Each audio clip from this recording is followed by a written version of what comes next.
When people talk about Sukuna, they call him evil, the king of curses, a demon, a monster wearing a human face. But here's the truth. Sukuna isn't evil, because evil implies something human. Evil implies hatred, revenge, pain, a reason. Sukuna is worse than that. Sukuna isn't driven by trauma, he's driven by nothing. And that's what makes him terrifying. Most villains, even the darkest ones, have a story. They were hurt, they were abandoned, they believe the world wronged them. Even monsters like Mahito are still reacting to something.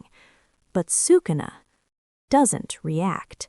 He doesn't lash out because he's wounded. He doesn't destroy because he's broken. He destroys because he can. There is no sadness behind Sukuna, no ideology, no tragic justification, only appetite.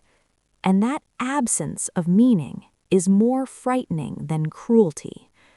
The scariest thing about Sukuna is not his power, it's his peace. He smiles in chaos. He speaks like he's bored. He kills like he's breathing. There's no rage, no struggle, just complete comfort in violence. That's why Sukuna unsettles people so deeply, because humans need villains to be emotional. We need them to scream, to break, to show cracks. But Sukuna has no cracks. He is perfectly empty. In Jujutsu Kaisen, curses are born from negative emotion, fear, anger, grief. Sukuna is the ultimate curse because he represents something deeper than emotion.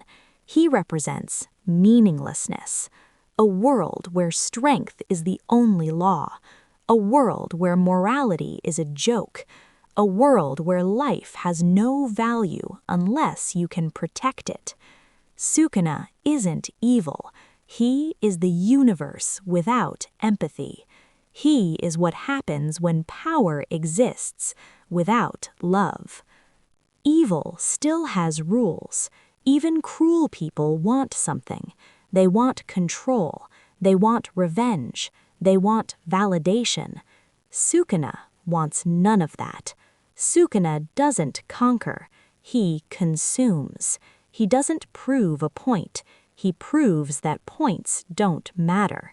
He is pure domination, pure instinct, pure self.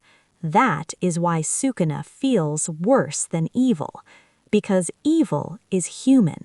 Sukuna is beyond humanity. Sukuna's existence asks something brutal. If someone has absolute power, why wouldn't they become Sukuna? Why wouldn't they take? Why wouldn't they destroy? Why wouldn't they treat others as insects? The terrifying answer is, some people would. That's why Sukuna isn't just a character, it's a warning. He is what strength becomes when it is disconnected from compassion.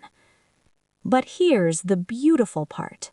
Sukuna may be emptiness, but Yuji is proof that emptiness is not inevitable.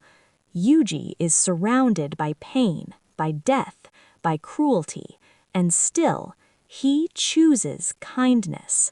That choice matters more than any cursed technique, because Sukuna's greatest threat isn't that he kills people, it's that he makes you believe kindness is pointless, that caring is weakness, that love is a liability, and Yuji's existence is the rebellion against that.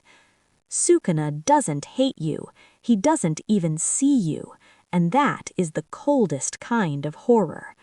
But the reason the story works is because Jujutsu Kaisen is not about Sukuna winning, it's about humanity refusing to become him. It's about people continuing to care in a world that punishes caring. That's what makes the heroes heroic. Not strength, not victory, but heart.